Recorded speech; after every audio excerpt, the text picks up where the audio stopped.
मलाइकतहु युसल्लूना Alan नबी या अय्युहल्लज़ीना आमनू सल्लु अलैहि वसल्लिमू तस्लीमा। अल्लाहुम्मा सल्लि व सल्लिम व बारिक अला हबीबिकल मुस्तफ़ा व अला आलिहि व अस्हाबिहि अजमाइन। अदब पहला करीना है मोहब्बत के करीनों से, अदब पहला करीना है मोहब्बत के करीनों से, यही सीखा है हमने हरम के मकीनों से। दुखों में हर कोई रटे सुख में रटे ना कोई, दुखों में हर कोई रटे सुख में रटे ना कोई, अगर सुख में रटे उससे दुख होवे ना कभी।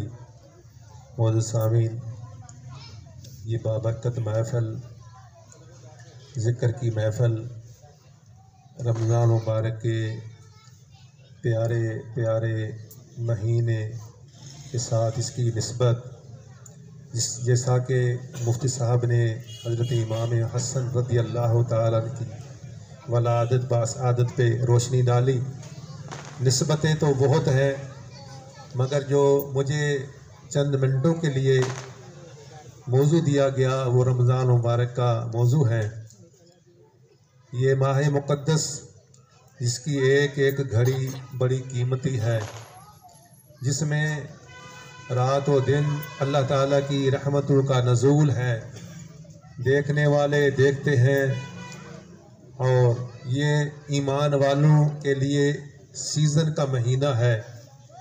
बहुत ही पुरसरूर ये घड़ियां हैं जो जिससे काफ़ी दिन हमसे तकरीबन 15 दिन रमज़ान मुबारक के हमसे निकल चुके हैं। बाकी चंद दिन है ये भी तेज़ी के साथ गुज़र रहे हैं। अल्लाह ताला हमें अमल की तौफीक अता फरमाए और इस माह मुक़द्दस का अदब एहतराम करने की अल्लाह हमें तौफीक अता फरमाए। ये माह मुक़द्दस जिसके बारे में अल्लाह ताला ने फरमाया या अय्युहल्लज़ीना आमनू, ए ईमान वालो, यानी मालूम हुआ कि इस महीने का अदब एहतराम रोज़े तरावी ज़िक्र अज़कार तलावत कुरान मजीद वही करेगा जिसके सीने में ईमान होगा। जो ईमान से खाली है वो इन चीज़ों का एहतराम नहीं कर सकता, क्योंकि अल्लाह ने कैद लगाई या अय्युहल्लज़ीना आमनू, ए ईमान वालो, कुतिबा अलैकुमुस्सियाम कमा कुतिबा अलल्लज़ीना मिन क़ब्लिकुम, तुम पर अल्लाह ताला ने रोज़े फ़र्ज़ किए जिस तरह तुमसे पहले लोगों पर फ़र्ज़ किए थे। या अल्लाह, हम पर भी आपने रोज़े फ़र्ज़ किए, हमसे पहले जो अम्बिया अलैहिस्सलाम आए उनकी उम्मतें आईं उन पर भी रोज़े फ़र्ज़ थे। हम अगर रोज़े रखेंगे, सवाल पैदा होता है कि अगर हम रोज़े रखेंगे हमें क्या मिलेगा। अल्लाह ताला फरमाता है लअल्लकुम तत्तकून, तुम्हें परहेज़गार बनाऊँगा, तुम्हें तक़वा नसीब हो जाएगी, तुम्हें इखलास नसीब हो जाएगा, तुम्हारे गुनाहों को अल्लाह माफ़ फरमा देगा, तुम्हें पाकीज़ा बनाना चाहता है और पाकीज़ा बनाकर अपनी बारगाह में बुलाएगा। यानी मालूम हुआ दीगर जो भी इबादत है, कुरान की तलावत, नमाज, ज़कात, हज जो भी है वो अपनी जगह पे उसका बहुत बड़ा सवाब है, मगर रियाजत करने से, चिल्ले लगाने से, कुरान की तलावत करने से जल्दी से तकवा नसीब नहीं होता जितना जल्दी तकवा रमज़ान मुबारक के रोज़े से नसीब होता है। तो यानी ये तकवा जो है, परहेज़गारी जो है, ये जो रमज़ान मुबारक में इंसान जब रोज़े रखता है तो अल्लाह ताला उस बंदे को परहेज़गार बना देता है, तकवा वाला बना देता है। जो अपने अल्लाह से मांगता जाता है अल्लाह उसे अता कर देता है। जिस माह मुक़द्दस रमज़ान मुबारक का एक अगर कोई नफल अदा करता है उसको एक फ़र्ज़ का सवाब दिया जाता है, जो एक फ़र्ज़ का अदा करता है उसको 70 फ़र्ज़ों का सवाब दिया जाता है। कितनी इसमें अल्लाह ताला की रहमत की तरफ से रहमत का नज़ूल है। तो अज़ीज़ दोस्तों, ये माह मुक़द्दस के जो रोज़े हम पर अल्लाह ताला ने फ़र्ज़ किए हैं, हम इसमें सुस्ती न करें, रोज़ों को तकवा के साथ रखें, परहेज़गारी के साथ रखें। रोज़ा सिर्फ खाने पीने का नाम नहीं। रोज़ा जो है, इमाम गज़ाली अलैहि रहमत ने फरमाया कि रोज़े के 3 किस्म हैं। एक रोज़ा आम लोगों का रोज़ा जो खाने पीने से इंसान अपने आप को महफूज रखता है, ये भी रोज़ा है, इसमें भी अल्लाह ताला ज़रूर सवाब अता फरमाएगा। मगर फरमाया कि एक आम रोज़ा है, एक ख़ास लोगों का रोज़ा होता है। ख़ास लोगों का रोज़ा ये है कि वो कान से गीबत नहीं सुनते, ज़बान से चुगली नहीं करते, ज़ुबान से गालियाँ नहीं देते, यानी उनकी आँखों को भी रोज़ा होता है, अपनी आँखों को गैर की तरफ, गैर मुहर्रम की तरफ नहीं लेके जाते, और अपने कानों से गीबत वगैरह नहीं सुनते, और ज़बान से बेहुदा कलाम नहीं करते। और ये ख़ास लोगों का रोज़ा है, मगर ख़ास उल ख़ास का आपने फरमाया कि जो उनके दिल को भी रोज़ा होता है, उनकी आँखों को भी रोज़ा होता है, उनके कानों को भी रोज़ा होता है, जिस्म के एक एक बाल को उनको रोज़ा होता है। वो ख़ास उल ख़ास लोगों का रोज़ा है। वही रोज़ा कमा हक़्क़ा हो अल्लाह को बहुत प्यारा है। हम कोशिश करें, हम जो है अब ख़ास उल ख़ास की लिस्ट में अपना नाम लिखवाएं। हमारी आंखों को भी रोज़ा, हमारे जिस्म को रोज़ा, यानी ख़ास उल ख़ास का मतलब कि उनके दिल में गुनाहों का इरादा भी नहीं आता। गुनाह तो दरकात एक तरफ है, मगर गुनाहों दिल में उनके गुनाह का इरादा भी नहीं आता। उन गुनाहों से उनके दिल पाकीज़ा बन जाते हैं। तो अल्लाह ताला हमें वो ख़ास उल ख़ास रोज़ा रखने की तौफ़ीक़ फरमाए। ये माह मुक़द्दस की सहरी खाना आका दो जहां सल्लल्लाहु ताला अलैहि वसल्लम ने फरमाया, जो सहरी के वक़्त उठता है उसकी चारपाई भी उसके लिए दुआ करती है, और जब वुज़ू करता है वो लोटा भी उसके लिए दुआ करता है, और जब वो सहरी खाता है एक एक लुक़मे पर अल्लाह उसके गुनाहों को माफ़ फरमाता है। एक एक लुक़मे पर अल्लाह ताला नूर बनाकर उसके सीने में, उसके बदन में डालता है। तो सहरी खाना ये भी मुस्तफ़ा की सुन्नत है, सहरी खाना चाहिए। ये नहीं कि अगर कोई कहे कि मुझे सहरी की ज़रूरत नहीं, अगर नहीं भी ज़रूरत तो वो भी सहरी के वक़्त उठकर एक ही लुक़मा और पानी का घूंट सुन्नत नबवी पढ़कर सुन समझ कर जब खाएगा तो उसको भी सुन्नत का स्वाब दिया जाता है। यानी माह मुक़द्दस में सहरी करना, इफ्तारी करना, और रमज़ान मुबारक में ख़ास तौर पर कुरान पाक की तलावत करना, क्योंकि कुरान का नज़ूल इसी माह मुक़द्दस में हुआ। तो जो एक हरफ पढ़ता है उसको बहुत सारी नेकियां दी जाती हैं। इसलिए रमज़ान मुबारक में कुरान का ताल्लुक बहुत गहरा है। हम रमज़ान मुबारक के रोज़े भी रखें, और तरावी जो नमाज है सुन्नत मुअक्कदा है, वो उसको हम अपनाएं, कुरान सुने और अपने सीनों में समाने की कोशिश करें और उस पर अमल करने की तौफीक अमल करें।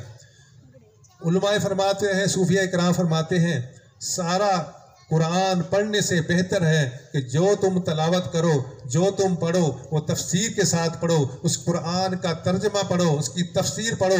तो अगर आपने रमज़ान मुबारक में मुकम्मल कुरान नहीं किया, रमज़ान मुबारक में सिर्फ एक पारा कुरान की तफसीर के साथ पढ़ा, वो पूरे कुरान से ज़्यादा आपको फ़ायदा देगा, वो आपके सीने को ज़्यादा साफ़ करेगा। इसलिए सरासर हम में से काफ़ी लोग हैं वो कहते हैं कि मैंने 3 कुरान के ख़त्म निकाले, कोई कहता 7, कोई कहता 15। यानी ये भी बहुत बड़ी फजीलत है, ये भी बहुत मुकम्मल ईमान है, मगर फरमाते हैं कि इतने ज़्यादा कुरान पढ़ने से बेहतर है कि उसके तर्जमा और तफसीर से अगर पढ़ा जाए तो वो ज़्यादा सवाब रखता है। हमें चाहिए कि कुरान का तर्जमा और तफसीर ज़रूर पढ़ें। और यहाँ तक फरमाया गया है कि अगर कोई कहता है कि मुझे सिराते मुस्तकीम मिल जाए, तो सूफिया इकराम फरमाते हैं सिराते मुस्तकीम उसको ही मिल सकती है जो कुरान की तफसीर पढ़ेगा, कुरान का तर्जमा पढ़ेगा। कुरान के तर्जमे और इसकी तफसीर के बगैर सिराते मुस्तकीम बड़ी महाल है, बड़ी मुश्किल है। तो इसलिए हम कुरान की तलावत तो करते हैं मगर समझ कर नहीं पढ़ते, सोचते नहीं हैं, उस पर अमल भी नहीं करते। तो इसलिए ये माह मुक़द्दस बाबरकत महीना है, इसका अदब एहतराम भी करें। अमूमन हमारे अंदर सुस्ती पाई जाती है मुसलमानों के अंदर कि हम रमज़ान मुबारक के पहले तो काफ़ी हमारे दोस्त रोज़ा नहीं रखते। अगर रोज़ा नहीं रखा तो ये इंसान गुनाहगार है, ये एक फ़र्ज़ का इनकार कर रहा है। मगर अगर नहीं रखा तो चलो ये एक गुनाह है, मगर गुनाह पे गुनाह हम एक ये भी करते हैं कि रमज़ान मुबारक के रोज़े भी नहीं रखते और सरेआम खाते पीते भी हैं, सरेआम खाते पीते भी नहीं है। हालांकि जिसको उज़र है, जो मुसाफिर हैं, जो बीमार हैं, जिसको डॉक्टर कहते हैं कि आप रोज़ा ना रखें, वो अपनी तरफ से फतवा नहीं लगा सकता। कोई अच्छा डॉक्टर, अच्छा हकीम कहे कि आपका जान का खतरा है, आप रोज़े न रखें, तो वो उसको रुख्सत है, या जिसने सफ़र लंबा करना है उसको रुख्सत है। उसके अलावा कोई ये नहीं कह सकता कि आज मुझे बहुत बड़ा काम है, मैं फ़लाँ जगह पे जाना है, मुझे मेरा आज मजदूरी वाला काम है, ये कोई रुख्सत नहीं। कुरान खोल के देखिएगा, 2 ही हैं, एक मुसाफिर के लिए, एक जो सख्त बीमार है। उसके लिए रुखसत हो सकती है।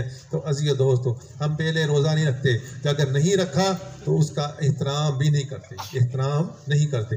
तो उस बीमार के लिए भी हुक्म है कि जिसके लिए रुखसत है, शरीयत मुहम्मदी सल्लल्लाहु तआला अलैहि वसल्लम, आका अलैहिस्सलाम ने फरमाया वो भी सरेआम ना खाए, अगर उसको खाने या पीने की ज़रूरत है छुप कर खाए, ताकि दूसरे बंदे को भी पता ना हो, क्योंकि ये रोज़ा एक ऐसी मख्फी इबादत है, उस बंदे और उस अल्लाह के दरमियान किसी दूसरे बंदे को पता नहीं, तीसरे को पता नहीं कि ये क्या कर रहा है, ये मख्फी इबादत है। इसलिए फरमाया आका अलैहिस्सलाम ने कि रोज़ादार जो है वो जब जन्नत में जाएगा तो वो उसको अल्लाह नूरी पर अता फरमाएगा, वो उड़कर जो है जन्नत के अंदर दाखिल हो जाएगा। दारोगे जन्नत देखेंगे कि जन्नत के अंदर शोर क्यों हो रहा है, सवाल पैदा होगा आप कहाँ से आए हैं, वो कहेंगे अल्लाह ने हमें नूरी पर दिए इसलिए हम जन्नत में आ गए हैं, क्योंकि ये मख्फी इबादत है। तो मख्फी एक ज़िक्र कल्बी और ये एक रमज़ान मुबारक के रोज़े, ये एक मख्फी इबादत है। तो हम चाहिए कि रमज़ान मुबारक का एहतराम करें। पहली बात तो रोज़ा रखें, ये कहीं भी छूट नहीं है, अपने फतवे न लगाएं। और रमज़ान मुबारक का एक रोज़ा हजूर अलैहिस्सलाम ने फरमाया जो जान बूझ कर अल्लाह का बंदा मेरा उम्मती एक रोज़ा जान बूझ कर छोड़ता है, वो अगर सारी ज़िंदगी 100 साल भी उसकी ज़िंदगी हो वो रोज़ाना रोज़े रखे मगर उस रोज़े के स्वाब को पा ही नहीं सकता। तो यानी मालूम हुआ कि एक रोज़े का स्वाब इतना है, सारी ज़िंदगी अगर आदमी रोज़े रखे, कोई दिन भी कज़ा ना करे, छोड़े, फिर भी उस एक रोज़े के स्वाब को नहीं पा सकता। आप अंदाज़ा लगाइए। तो इसी तरह एक रमज़ान, एक नमाज जो फ़र्ज़ नमाज है हम पर और आप पर, 5 वक्त की जो नमाज फ़र्ज़ है, आकाए दो जहां सल्लल्लाहु अलैहि वसल्लम ने फरमाया जो जान बूझ कर अल्लाह का बंदा मेरा उम्मती एक नमाज छोड़ता है वो सारी ज़िंदगी नमाजें पढ़ता रहे मगर उस जो फ़र्ज़ उसने छोड़ा है वक्त पर नहीं अदा किया, उसके सवाब को वो पा ही नहीं सकता, उसके सवाब को पा ही नहीं सकता। तो मालूम हुआ कि जो चीज़ फ़र्ज है उसको ज़रूर हम अपनाएं और रमज़ान मुबारक का एहतराम ज़रूर करें, ज़रूर करें। आपने वो हकायत वो ज़रूर सुनी होगी उलमा से कि एक यहूदी था, उसने रमज़ान मुबारक का महीना चल रहा था तो उस यहूदी ने देखा कि उसका बेटा बाज़ार में सरेआम खा पी रहा था, पानी पी रहा था, खा रहा था। तो उसने यहूदी ने अपने बेटे को अदब के लिए, अदब की खातिर अपने बेटे को थप्पड़ मारा। तो रवायत में आता है कि यहूदी जब इस दुनिया से जाता है, जाने से पहले अल्लाह उसको कलमा नसीब कर देता है, वो कलमे की बदौलत अल्लाह उसको जन्नत देता है। तो एक यहूदी रमज़ान मुबारक का एहतराम करता है तो अल्लाह उसको मरने से पहले कलमा नसीब करके जन्नत देता है। हम तो हुजूर के प्यारे उम्मती हैं, ज़रूर हमें भी अल्लाह जन्नत अता करेगा। अल्लाह ताला की दरबार में दुआ है रब्बे कायनात हमें रमज़ान मुबारक के रोज़े रखने, उसकी जो है अदब एहतराम और तरावी नमाज अदा करने की तौफीक व मा तौफीक इल्ला बिल्लाह।